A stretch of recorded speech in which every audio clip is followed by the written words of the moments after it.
박수현 대변인을 전화로 연결을 좀 해서 얘기를 나누고 두 분은 여기 앉아 계시면 제가 또 끝나고 다시 얘기를 좀 여쭤보도록 하겠습니다.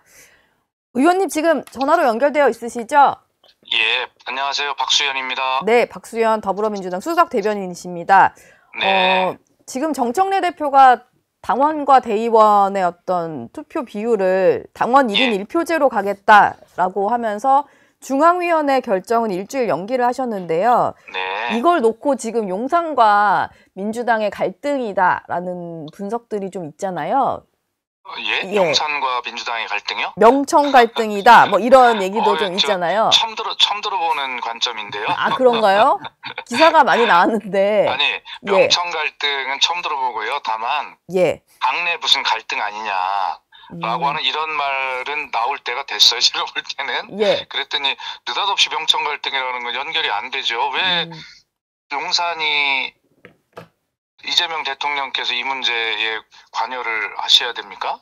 왜냐면 이제 친명계 의원들이 공개적으로 이야기죠. 목소리도 내셨고 이제 더민주혁신회의도 그렇다 보니까. 당의 친명과 비명이 어디 있나요? 무슨 기준으로 친명 비명을 언론에서도 이야기하시던데 당내 친명 비명이라는 기준이 없습니다. 그런 것도 없고요.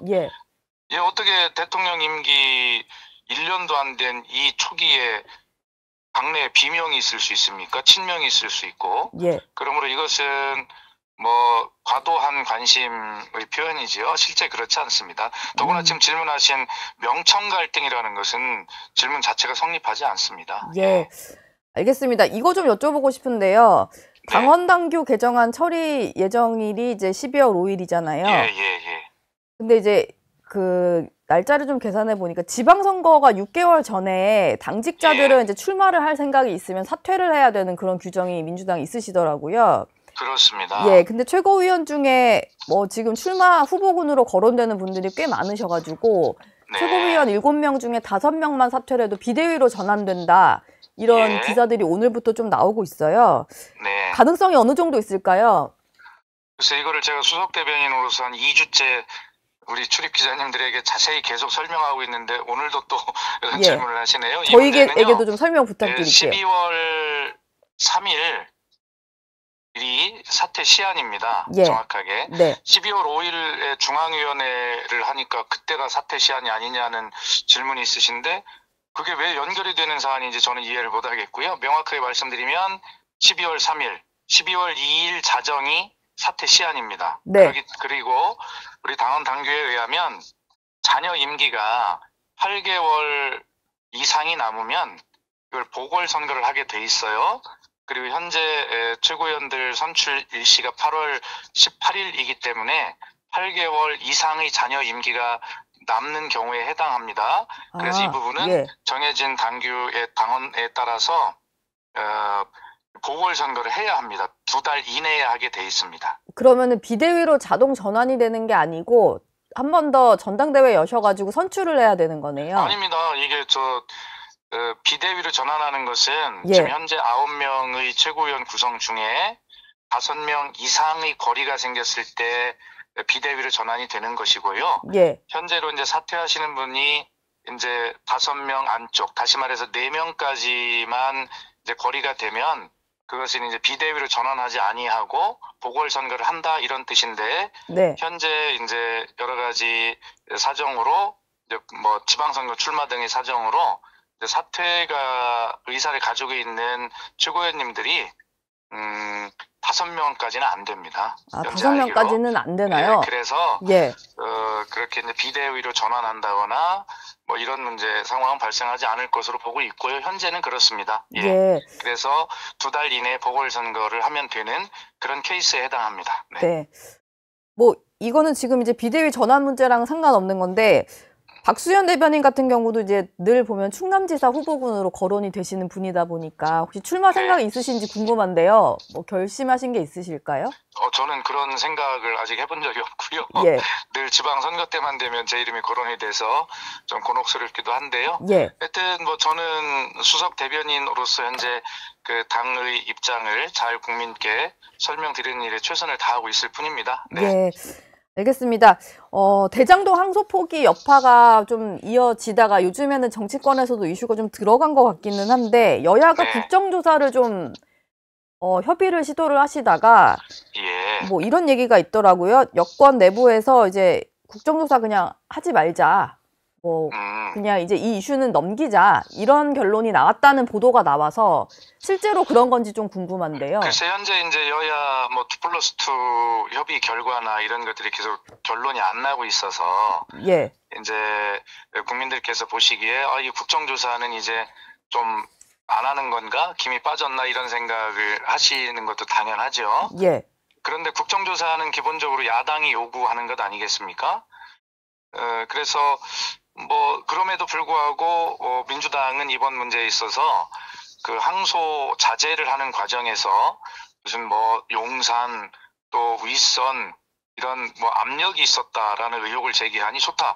그런 내용까지 다 포함해서 얼마든지 국정조사를 하자라고 그렇게 다 받은 겁니다. 예. 그런데 이제 야당과 지금 민주당의 차이는 그것을 국회 특위를 구성해서 하자는 국민의힘의 주장과 그렇게까지 하면 시간이 너무 걸리고 복잡하게 되니 그냥 법사위에서 하자라고 하는 민주당의 이견, 그다음에 그 국정조사를 하게 되면 그 명칭이 있지 않습니까? 예. 그 명칭을 이제 국민의힘은 자기들이 주장하는 그 쉽게 얘기해서 이제 항소 포기에 대한 외압 의혹 뭐 이거를 위주로 넣자는 것인데 민주당은 그렇게 할 수 없다. 우리는 그 조사의 내용을 전부 거기까지 다 열어서 받는다고 했으니 명칭을 넣으려면 그렇게 똑같이 넣어야지라고 이런 부분들이 이제 지금 합의가 안 되고 있는 것인데요. 예. 그럼에도 불구하고 어쨌든 민주당은 법사위에서 단독으로라도 한다라고 하는 입장을 애초부터 가지고 있었고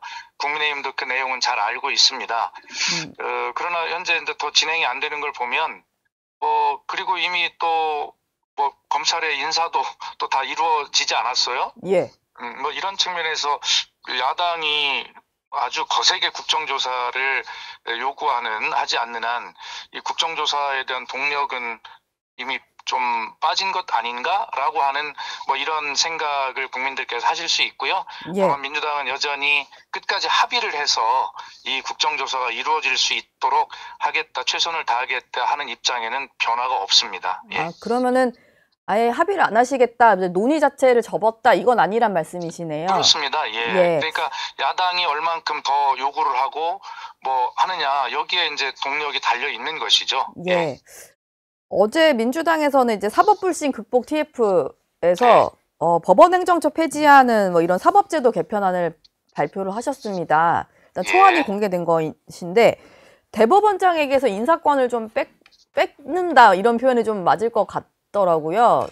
네. 이거에 대해서도 좀 너무 과도하게 사법부에 대해서 입법부가 이제 관여를 하게 되는 삼권 분립에 좀 위배되는 게 아니냐라는 지적이 있는데 어떻게 좀 보시나요? 예, 우선 대법원장에게서 인사권을 뺏는다라는 표현은 과도한 표현이시고요. 예. 과도하게 집중되어 있던 대법원장의 권한을 시대에 맞게 합리적으로 조정하는 것이죠. 당연히 그런 시대에 맞게 개혁을 하고 개선을 하는 것이 맞죠. 그렇기 때문에 인사권을 뺏는다라는 표현은 저는 맞지 않는다고 생각하고요. 예.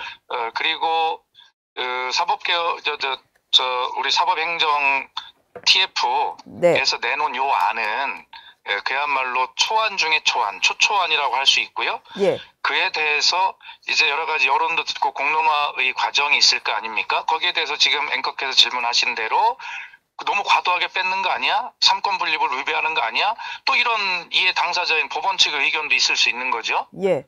예, 그런 것들이 전부 의견들이 조율이 되고 녹아서 이제 그야말로 이제 초안이 정리가 되겠지요. 예.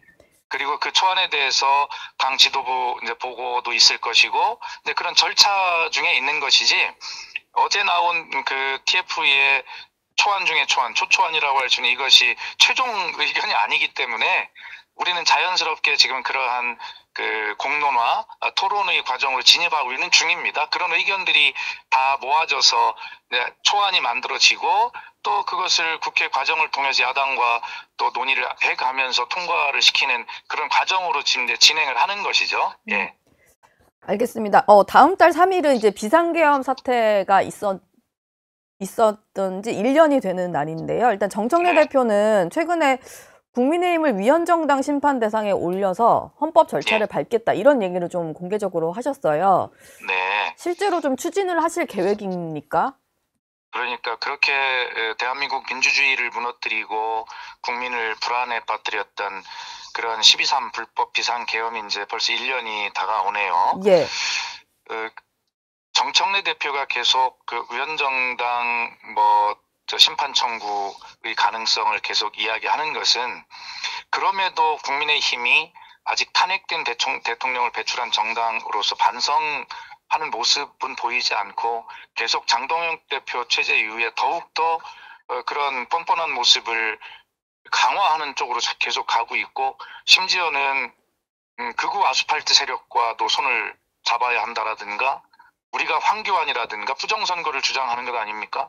예. 이러한 어떤 극우적 발상에 가까운 이야기를 계속 하면서 국민의힘을 그런 쪽으로 이끄시는 것에 대해서 그렇게 하면 안 된다. 반성할 건 반성하고 그리고 새롭게 태어나서 이 대한민국의 민주주의를 다시 일으키고 민생회복, 경제성장 이런 쪽으로 함께 손을 잡고 나아가야 되지 어떻게 야당이 그럴 수 있냐라고 하는 것을 촉구하는 발언이다. 정청래 대표의 발언은. 그럼 실제 하시겠다는 건 아니고 뭔가 변화를 촉구하는 발언이다. 이렇게 이해를 하면 될까요?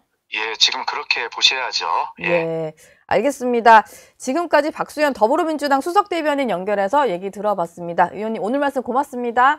네, 감사합니다. 저희 영상 많이 시청해 주시고요. 좋아요, 구독, 댓글, 알림 설정 꼭 부탁드리겠습니다.